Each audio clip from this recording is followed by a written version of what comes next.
Boa tarde, tudo bem, pessoal? Me escutam aí? Tranquilo? Beleza, show de bola. Bom, primeiro, boa tarde a todos. É um mega prazer estar aqui com vocês.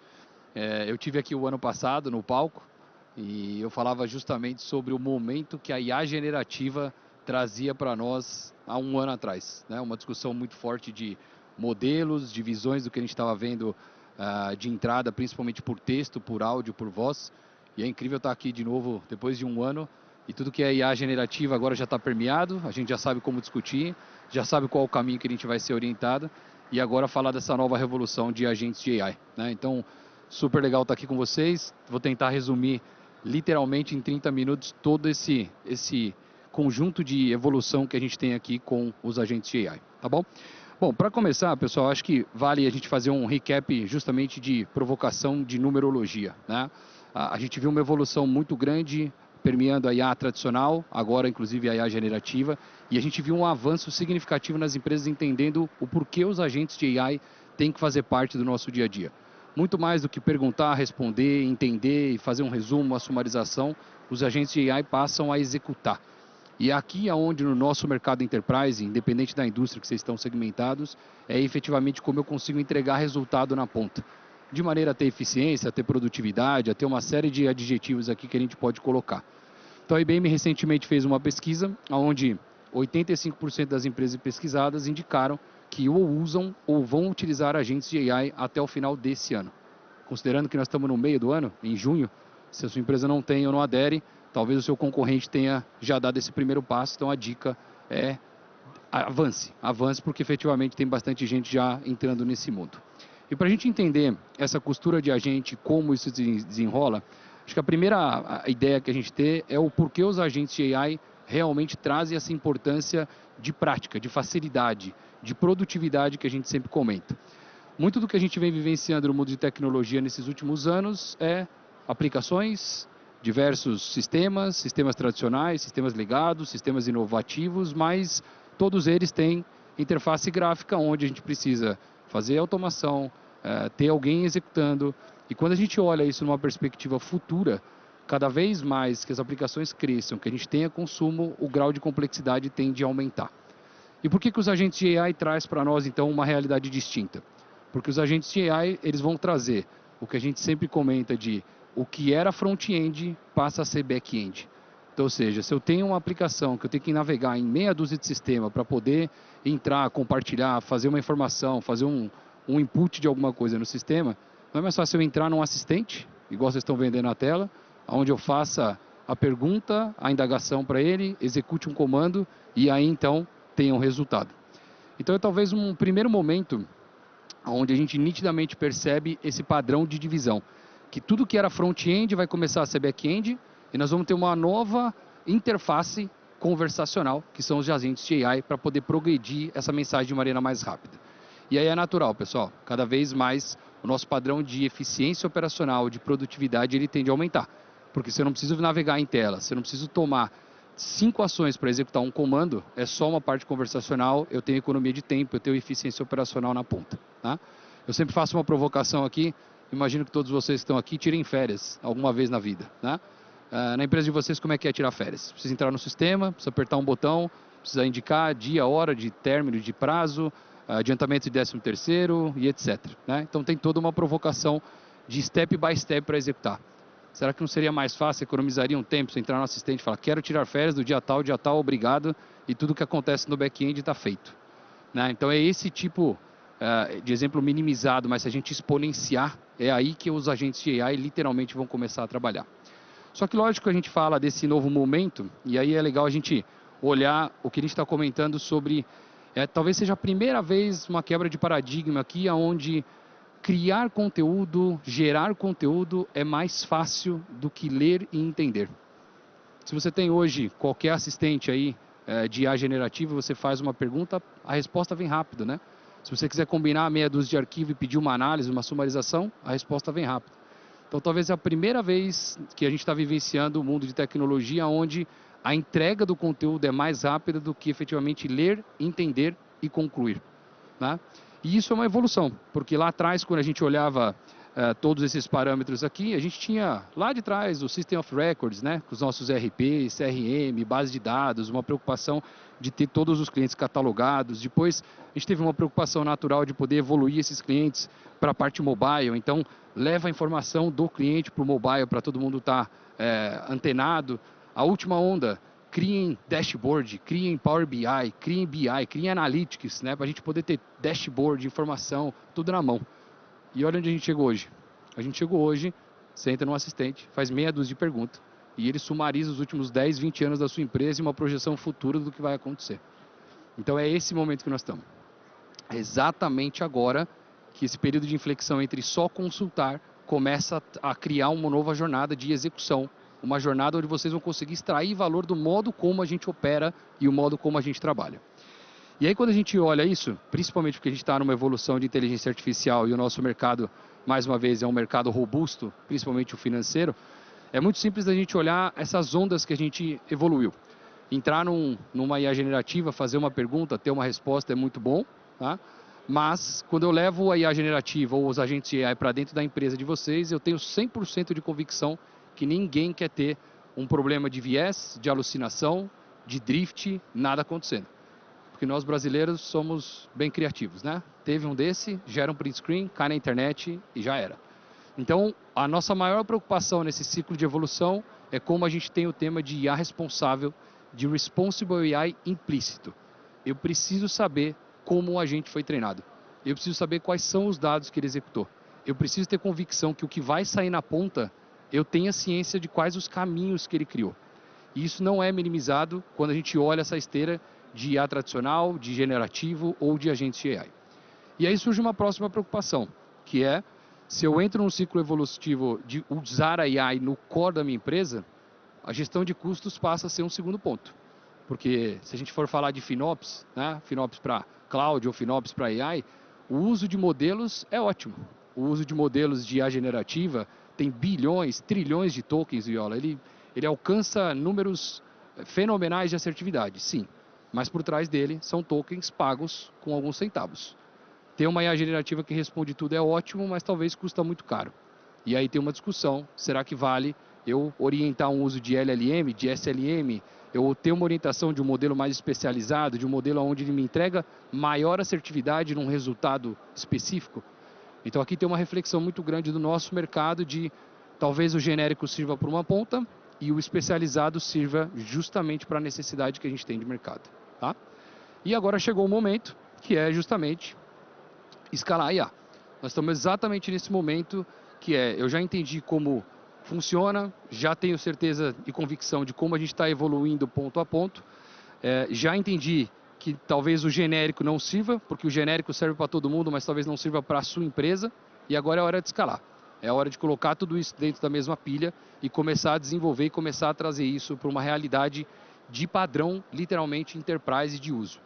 E quando a gente olha esse recorte, pessoal, eu gosto bastante desse próximo chart, porque ele evidencia para nós... Deixa eu só ver se ele... Já foi? Foi. Ele evidencia para nós o que é esse ciclo evolutivo. Né? Então, há 10 anos atrás, a gente era acostumado a falar com um chatbot. Quem lembra de chatbot aí? Estão lembrados? Árvorezinha de decisão, né? Entre por aqui, faça o caminho A, faça o caminho B, o caminho C. E isso se aplica, de uma certa maneira, a alguns nichos específicos. Por quê? Porque eu posso ter um Q&A, uma pergunta e resposta, e aqui está o jeito mais fácil, mais prático, mais barato de responder. E isso existe e funciona muito bem, obrigado. Tem empresas que estão utilizando. Mas se a gente vai para a IA generativa, o ciclo de hiperpersonalização, de resposta, de análise, ele te entrega muito mais criação de conteúdo. Então essa combinação entre o conversacional e a criação faz mega sentido. Mas nessa equação faltava alguém, que era literalmente o executor. Concorda comigo? Não adianta nada eu ter a noção de que eu vou querer tirar férias, e aí a resposta das férias é que eu posso tirar, está aqui o registro do sistema. Ele fala, olha, Thiago Viola, você tem tantos dias de férias, você pode tirar, mas eu quero executar. E a parte da execução ficou, então, literalmente com os agentes de AI. E aí, quando a gente olha os agentes de AI, pessoal, a primeira reflexão que a gente tem que ter vai ter zilhões de agentes disponíveis, e eu vou mostrar para vocês como a gente cria, como usa, de maneira bem prática e fácil. Só que, de novo, para a gente ter essa mágica toda acontecendo, a gente tem um detalhe muito importante do que está por detrás dos agentes de AI. Tão importante quanto a gente é o preparo que ele está sendo criado, que literalmente vem do que a gente chama de dados. Então a gente passou 15, 20, 30 anos aqui falando para o mercado como um todo, armazenem os dados, tem o DW, tem o warehouse, tragam essas informações. Pois bem, chegou a hora de colocar tudo isso em prática. Por quê? Porque se vocês forem olhar os modelos hoje de mercado, todos os dados que estão ali são dados de internet. São dados que estão lá no Wikipedia, são dados que vêm de rede social, e tudo bem. Ele tem hoje, mais ou menos, numa análise que a IBM fez, quase a totalidade dos dados hoje que estão na internet já estão contidos nos modelos. GPT, Mixtral, DeepSeek, Gemini, está tudo lá. O que vai diferenciar a sua empresa? São os seus dados. São os dados que caracterizam a sua empresa. É justamente a costura que faz aquela hiperpersonalização de eu saber quem é o usuário, quem é o cliente, como ele funciona, o histórico dele, e a partir daí eu tiro vantagem da IA para executar. Por isso eu trouxe aqui uma provocação que a gente sempre comenta, que mais ou menos hoje, menos de 1% dos dados enterprise, os dados das empresas, estão contidos nos modelos de IA e nos agentes. Pessoal, menos de 1%. É um dado que tem uma mega oportunidade, nós temos 99% aqui para criar, mas a conclusão disso é que o real valor dessa customização, desse uso da IA, está na nossa mão. E agora a gente tem que começar a praticar. E aí quando a gente olha isso, eu trouxe justamente um desenho mais macro aqui, prometo não ser muito técnico, mas não sei se vocês se identificam ou simpatizam com isso. Isso é um desenho de quando a gente olha uma arquitetura de dados tradicional de uma empresa, tá bom? Então da esquerda para a direita aqui, a gente vai ver sempre um source, né? Ou seja, sempre uma entrada, um modo de ingestão do dado. Depois a gente vai entrar na parte de banco, de warehouse, onde o dado fisicamente está armazenado, e a parte de consumo dele. Só que isso é uma foto de alguns anos atrás, onde o consumo, eu usava ele no que era 1 para 1, eu fazia ele de maneira pontual, eu tinha um recurso que ele não precisava escalar de uma maneira tão gigantesca como a gente vai ver nos agentes de AI. E o que a gente começa a perceber é que as empresas, elas não estão única exclusivamente fixadas em um modelo ou em um source específico. A gente começa a perceber que vocês estão armazenando dados no S3 da Amazon, tem um monte de arquivo lá no Google Drive, tem um monte de arquivo no Box, e aí a estrutura efetivamente de banco vai ter que ser aprimorada, a gente vai ter que ter agora Silver, Gold, tudo isso funcionando de uma maneira geral. E o output, olha lá, no consumo, apareceu uma última caixinha que chama agentes de AI. E os agentes de AI tornam toda essa equação que está anterior um volume de acesso, um volume de consulta muito maior do que a gente estava acostumado. Por isso, cada vez mais que a gente observar esse ciclo de evolução, principalmente na camada de banco, vocês provavelmente na empresa de vocês não tem um banco. Você tem um banco, um SQL, um NoSQL, um GraphSQL, você tem um Data Lake, um Lakehouse, um DW. Você tem uma enormidade de dados trabalhando. E aí vem a pergunta, pô, Viola, como é que eu monetizo? Como é que eu sei qual é o dado que precisa ser priorizado? Como é que eu enriqueço? Como é que eu extraio o dado que é o melhor para eu poder levar ele efetivamente para o uso de agentes de AI? Então, nessa figura como um todo, o que a gente imagina é que primeiro ele precisa de um layer, efetivamente, de consulta mais rápida, um layer onde a tratativa de IA possa ser acelerada a todo momento, né? Então, a gente fala muito de RAG, a gente fala muito de fine tuning. Como é que eu consigo entregar capacidade na mão de vocês para que isso seja um processo mais evolutivo, mais cíclico, né? E, logicamente, uma camada onde todo o barramento de dados, não importa de onde ele vem, ele tenha tudo que antecede a facilidade de poder consultar e entregar de maneira eficiente, rápida e sem ter a oneração, literalmente, de custo ou de qualquer outro elemento na TI. Tá claro? Eu acho que essa evolução a gente vê acontecendo, e para a gente poder chegar nos agentes de AI, o que antecede todos esses momentos são extremamente importantes para a gente ter convicção que a hora que o agente de AI for entregar o resultado, ele está baseado nas informações melhores que nós temos, que é efetivamente o que a nossa empresa enriqueceu durante 20 anos aqui. Então, entendemos que, falando sobre dados e agente, a gente conseguiu combinar esse mundo se fala, esse mundo é necessário de um olho para o outro, e aí vamos voltar para os agentes de AI. Então, os agentes de AI, basicamente, eles vão trabalhar muito parecido a nós, né? Eles vão trabalhar com feedbacks, sendo positivos ou negativos. E olha que bom, ele vai aprender. Então, se o agente responder certo ou errado, você pode colocar um joinha ou um decline para ele poder entender se ele está indo para o caminho certo. As operações deles trabalham 24/7, autônoma. Então, se ele está destinado a pesquisar, a encontrar, a executar, ele vai fazer baseado no que você recomendar e indicar para ele. Então, tudo isso, de novo, quando a gente coloca num pote, num repositório de agentes de AI, é maravilhoso, porque eu vou conseguir automatizar muita coisa, eu vou conseguir entregar resultado, eu vou conseguir sair do outro lado, independente do que eu estiver executando. Os agentes estão sempre trabalhando no meu back-office aqui. E aí, claro, né, pessoal, como eu comentei no começo da minha apresentação, eu aposto que o uso de agentes de AI vai ser numa magnitude exponencial, ou a gente sempre fala de magnitude quântica, né? Você não vai ter um agente, você vai ter 1 zilhão de agentes trabalhando, orquestrando e funcionando. E o nosso entendimento como IBM é que você pode ter a criação dos seus agentes, você pode usar um framework, você vai poder usar agente da Oracle, da Salesforce, do Google, da Microsoft, de todos eles, e eles vão ter que estar permeados dentro desse ecossistema. E a grande questão é que se deixar todos esses agentes soltos e a gente não tem uma parte de orquestração e de governança, é aqui onde mora o problema ou talvez a eventualidade de poder deixar todo mundo se executando sem se comunicar, e aí tem falhas que efetivamente podem atrapalhar aqui o nosso uso enterprise, né? Por isso, a IBM fez o lançamento do Watson X Orchestrate, que é justamente essa camada onde a gente integra de ponta a ponta o serviço de governança, o serviço de replicação, o serviço de orquestração de todo e qualquer agente. E a grande parte legal é que a gente fez isso justamente quebrado em 4 partes, né? A gente quebrou... Espera aí que o chat está me dando trabalho. Não está indo? Foi, beleza. E a gente fez essa quebra justamente em quatro pedaços, para vocês poderem ter clareza sobre o grau de abstração ou como vocês vão poder utilizar os agentes de AI. Então, de 1 a 4 aqui, o número 1, já existem agentes pré-construídos. Ou seja, eu acabei de brincar aqui e falar para vocês sobre os agentes aqui de tirar férias, né? Já existem agentes hoje que entendem todo o ciclo de RH. Já existem agentes que são focados na parte de legal, de jurídico, falam juridiquês. Já existem agentes especializados em venda. Então, toda essa recriação não é necessário. Você pode, a partir dele, de um agente pré-construído, começar a tirar valor. Eu vou mostrar como. Num segundo momento, vocês vão criar agente, não tenho dúvida. E eu vou mostrar para vocês, existe já um no-code, low-code, pro-code, tem de tudo quanto é gosto aqui para vocês poderem utilizar. Cria-se um agente em 5 minutos e aí depois, logicamente, integra-se orquestra em mais algum tempo, né?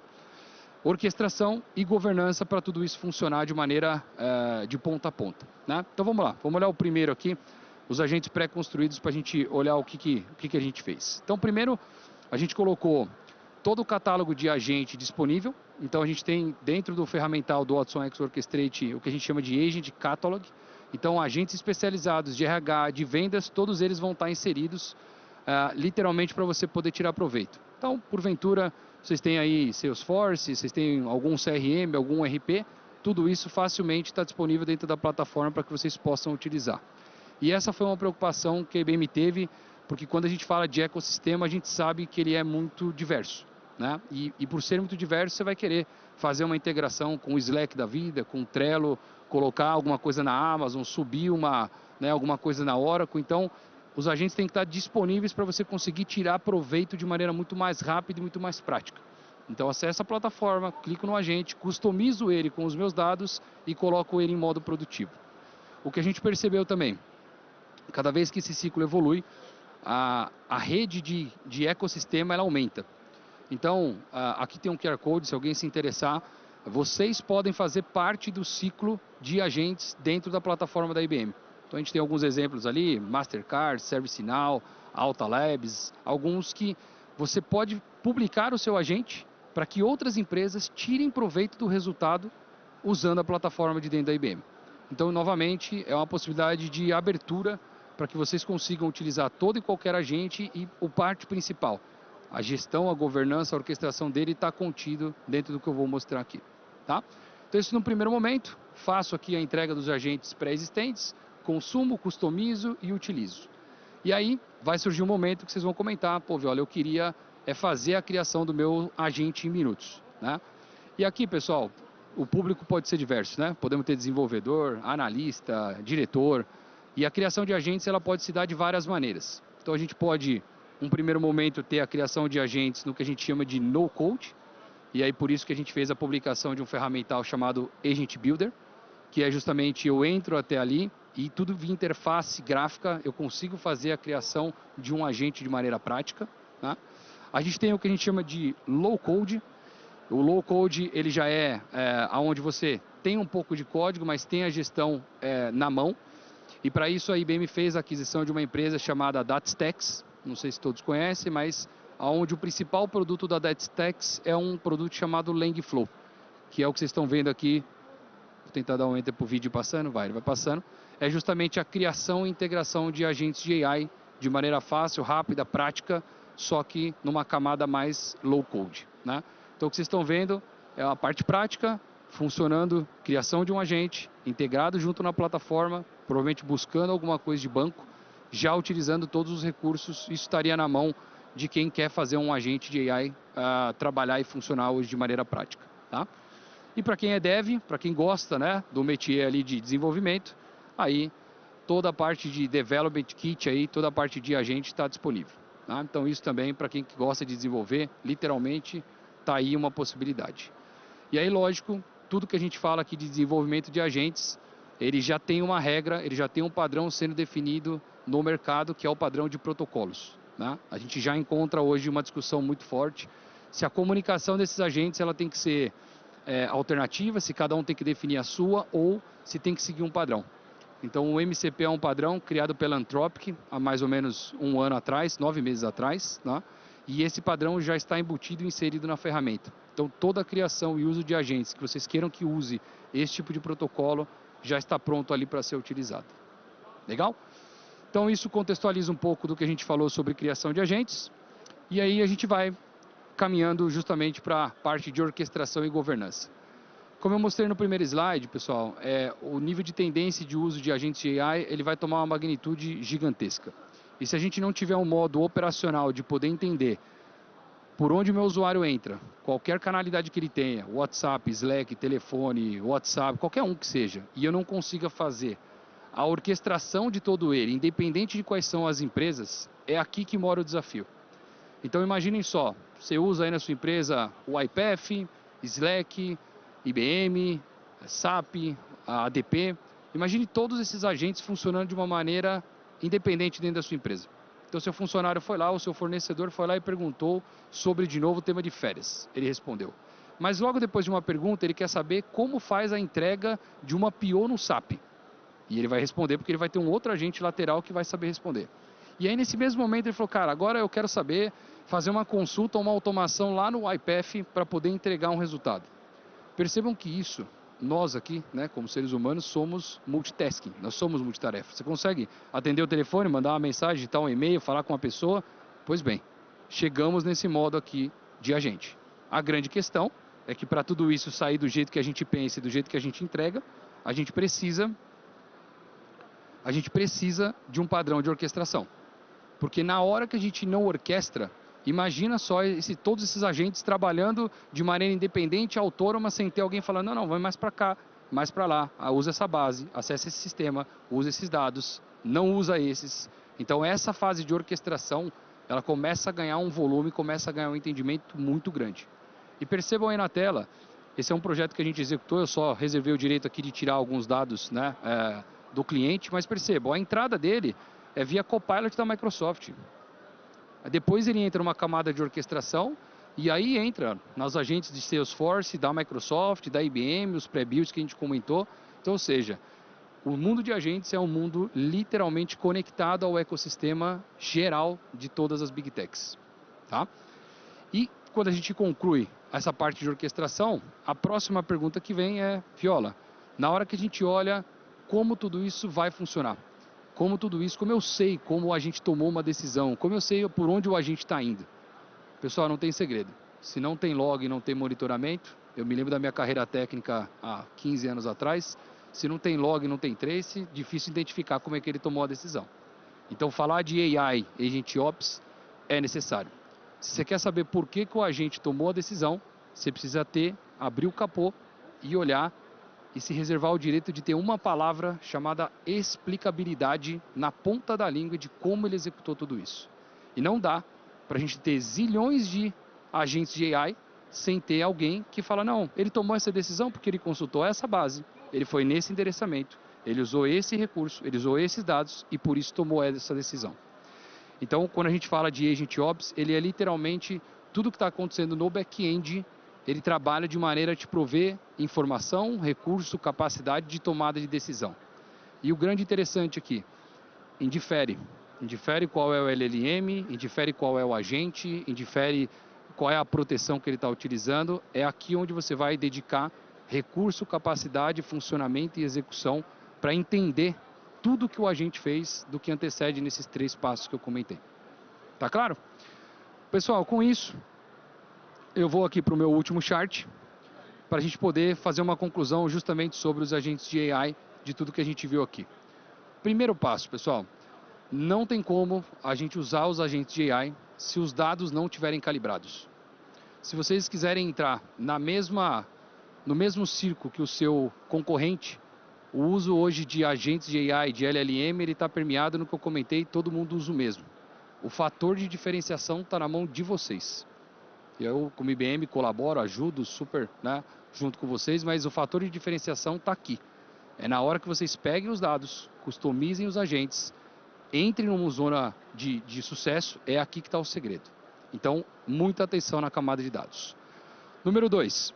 Cada vez mais que a gente evoluir, o padrão de arquiteturas torna-se mais importante. Então, lembra aquele desenho que eu fiz do ciclo evolutivo? Não tem como a gente deixar a arquitetura ou ela muito antiga ou ela já pulando para o novo. Isso tudo tem que funcionar de maneira sequencial, orquestrada, a entregar um resultado que seja o mais escalável possível na mão dos agentes de AI. Então aqui mora, de novo, a arquitetura é algo a ser trabalhado, é algo a 4 mãos, mas a definição de qual é a melhor entrega, o SLA, como cada um vai responder, está de novo a 4 mãos aqui e conosco. E o último item, pensem sempre numa abordagem enterprise. Eu não estou aqui para poder comentar de entra num prompt, faz uma pergunta e olha que lindinho, ele traz uma resposta. Eu estou aqui porque a gente tem uma preocupação com o business, com o modelo enterprise de cada empresa, principalmente no setor bancário, que é onde a gente está inserido. Então, essa narrativa de dados, de agente, de orquestração, de governança, de tudo que vai acontecer, 100% de convicção que quando a gente escala, tudo isso tem que funcionar de maneira orquestrada. Obrigado mais uma vez pela participação de todos, presença. Se alguém quiser conversar, eu estou por aqui hoje o dia inteiro. Obrigado, gente. Valeu.